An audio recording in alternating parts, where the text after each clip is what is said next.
Bonjour, merci de nous retrouver pour cette nouvelle intervention Digital Habitat 2023.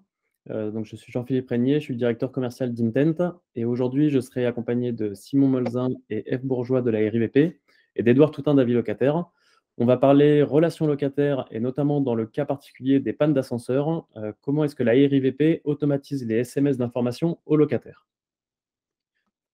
Donc au programme aujourd'hui, on va commencer par une rapide présentation des 3 entités, qui interviennent sur la conférence, donc l'ARVP, Intent et Avis Locataire. Et puis on rentrera dans le détail justement du cas d'usage qui a été mis en œuvre, par l'interconnexion de ces différents acteurs, sur la problématique de la panne d'ascenseur. Bonjour, moi je suis Simon Molzin, je suis le directeur du patrimoine de la RIVP. Pour vous raconter la RIVP en quelques chiffres, donc on est le deuxième bailleur parisien, puisqu'on a à peu près 65 000 logements, quasiment tous dans Paris. Et notre actionnaire majoritaire, c'est la ville de Paris. On est à peu près 1200 collaborateurs. Et en termes d'intervention technique, qui est un peu le sujet du jour, on a 1000 appels par jour qui sont reçus par notre centre téléphonique et qui génèrent à peu près 200 000 interventions à l'année. Donc c'est un vrai enjeu pour nous. Les principaux enjeux, si on peut faire la slide d'après, nos enjeux techniques et patrimoniaux, c'est avant tout la question de la qualité de service de nos locataires, avec une attente croissante mais qui est dans la société. Donc, on doit répondre à cette attente forte en termes de qualité de service.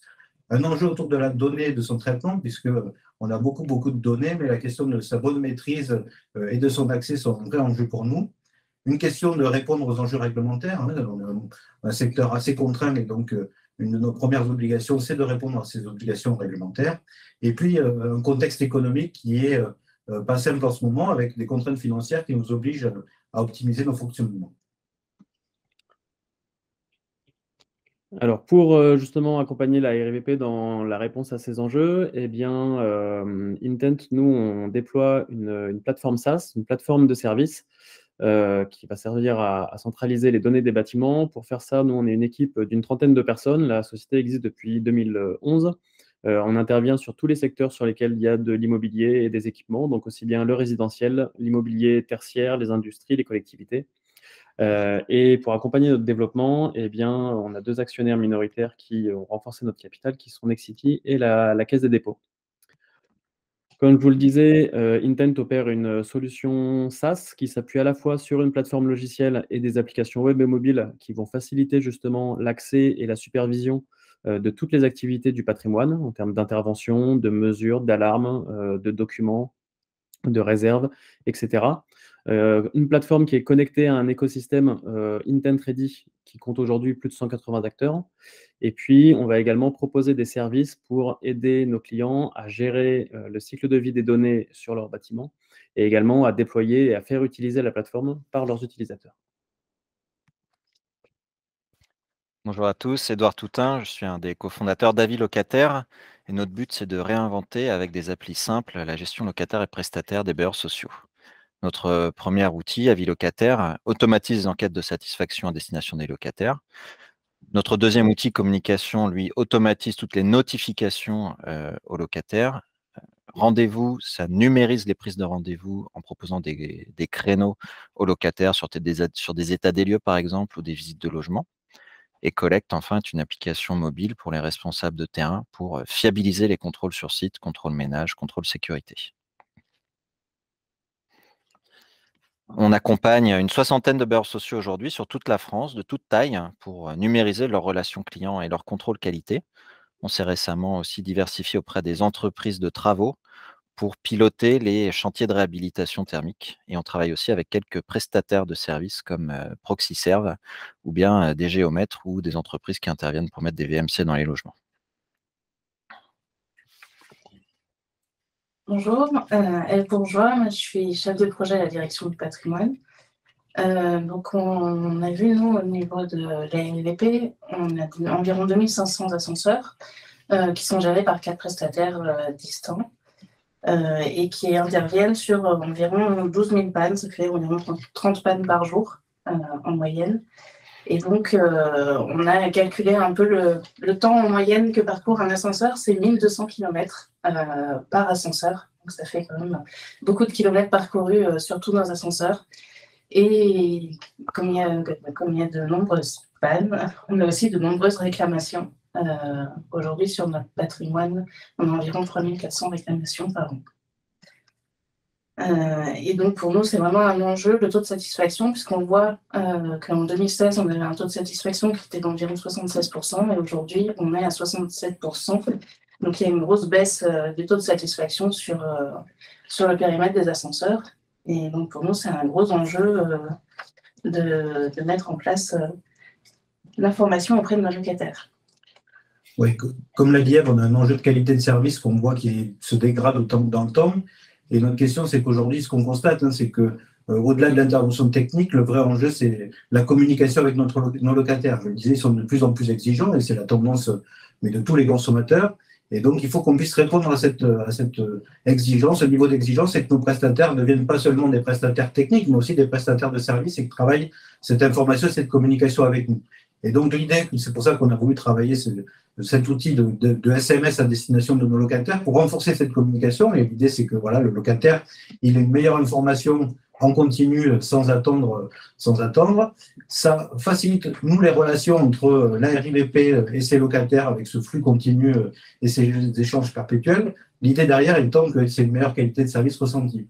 Et c'est aussi une contrainte indirecte pour les ascensoristes. C'est-à-dire que comme l'information doit être fiable pour nos locataires, ils sont contraints d'avoir une meilleure précision dans les interventions qu'ils font et dans l'information qu'ils rendent. Et donc, c'est un peu un niveau collectif qui doit augmenter pour que nos locataires ressentent en tout cas une amélioration de qualité.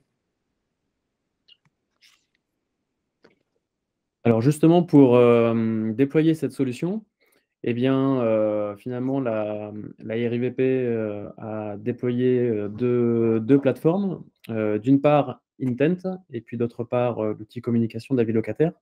Alors, pour présenter justement comment est-ce que l'articulation entre les fournisseurs de services et les plateformes fonctionne, on a représenté ici le schéma des données qui circulent entre les ascensoristes et les différentes plateformes. Donc, comme Ève l'a précisé, on a 4 ascensoristes aujourd'hui qui interviennent sur le patrimoine de la RIVP, qui sont Schindler, Otis, AMR et Manelift. 4 fournisseurs qui sont Intent Ready, c'est-à-dire qu'ils sont interconnectés avec la plateforme Intent et ils envoient des données d'intervention, mais aussi des données de déclaration de panne à la plateforme. Ces données, justement, sont centralisées, consolidées par Intent Platform et elles sont utilisées à la fois par le personnel de la RIVP à travers les applications web et mobiles de la plateforme qui vont leur servir justement à piloter les contrats et à piloter la relation fournisseur, c'est-à-dire à la fois à superviser les niveaux de service, les délais d'intervention, l'entretien préventif des appareils, mais également à interroger et à prévenir la plateforme communication d'avis locataire de la survenance d'une panne ou de la remise en service d'un appareil pour informer par la suite les locataires de l'état de fonctionnement des appareils. Donc tout l'intérêt de cette architecture, c'est à la fois d'avoir une plateforme qui est connectée aux fournisseurs de services et qui va permettre également de gérer dans le temps les changements de fournisseurs sans avoir à changer justement toute l'architecture derrière de communication vers les locataires, et puis d'homogénéiser d'une certaine manière les données des 4 fournisseurs afin que les règles de déclenchement des alertes et des SMS vers les locataires finalement, ne soient pas dépendantes des fournisseurs qui sont connectés derrière et qui vont partager ces données.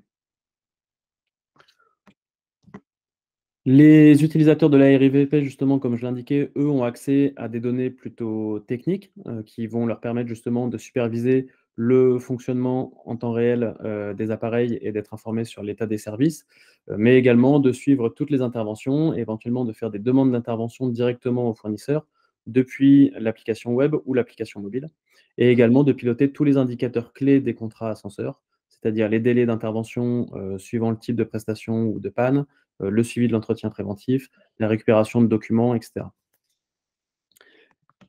Et ensuite, côté locataire.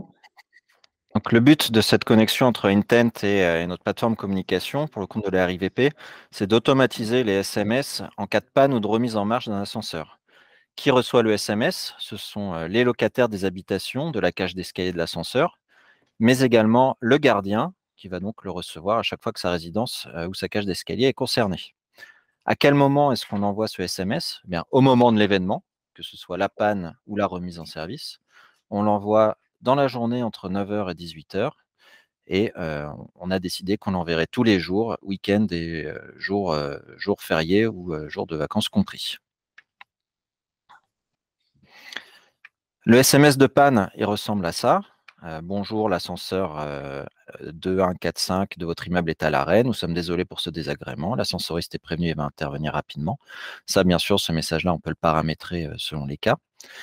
Et un SMS de remise en marche, toujours avec comme expéditeur la RIVP, qui nous dit « Bonjour, l'ascenseur a été remis en service. Nous sommes désolés pour cette interruption. Merci de votre compréhension. » Donc, ce sont des SMS qui sont limités à 160 caractères. Donc, vous voyez qu'on a la place de mettre toute l'information pertinente dedans. Ensuite, le bailleur a accès à un reporting qui lui permet de voir en temps réel les SMS qui sont envoyés. On a donc toutes les informations de contact des locataires. Là, on voit une colonne téléphone, canal d'envoi, la date d'envoi. On voit donc quand est-ce qu'on a joint telle ou telle personne. On a une loupe à droite qui nous permet de voir le texte du SMS qui a été effectivement envoyé à la personne, avec la référence de l'ascenseur correspondante, et un bouton d'export qui nous permet d'exporter toute la donnée et de savoir précisément quelles alertes ont été envoyées à qui, sur quel ascenseur. Pour nous, les impacts qu'on attend de cette expérimentation, bon, c'est avant tout, et c'est évident, c'est la question de la visibilité qu'on va donner à nos locataires sur ce qui se passe sur l'ascenseur qu'ils utilisent tous les jours. Mais on a des impacts indirects qui comptent beaucoup pour nous. La question, c'est qu'on passe maintenant dans un mode un peu plus d'anticipation. On fait beaucoup trop de curatifs, on répond à des réclamations. Ben là, on veut devancer les appels de nos locataires et leur dire c'est pas la peine de nous appeler, on sait déjà que l'ascenseur est en panne, et donc on veut passer dans cette logique-là qui, y compris pour nous facilitera le travail, parce que à terme, c'est une réduction du nombre d'appels, parce que le locataire, une information sera arrivée à lui avant qu'il nous ait sollicité. Pour nous, c'est important sur tous les sujets qu'on passe dans cette mécanique un peu d'anticipation. Et puis, à terme, ça doit se ressentir sur la qualité de service et nos enquêtes de satisfaction. C'est le but au final, c'est que la satisfaction de nos locataires, elle monte. Et donc, c'est ce qu'on attend dans les mois à venir, après le déploiement avec plus grande ampleur de ce dispositif. Merci à tous. Donc, en conclusion, cette connexion qui est très simple dans l'idée permet d'avoir on le pense, un impact immense sur la satisfaction des locataires, car en effet, les ascenseurs ont une place importante dans la vie des habitants, surtout dans les grands ensembles. Et donc, on est à votre disposition pour en discuter, puisqu'on sait que c'est un sujet qui intéresse absolument tous les bailleurs. Merci à tous. À bientôt. Merci à tous.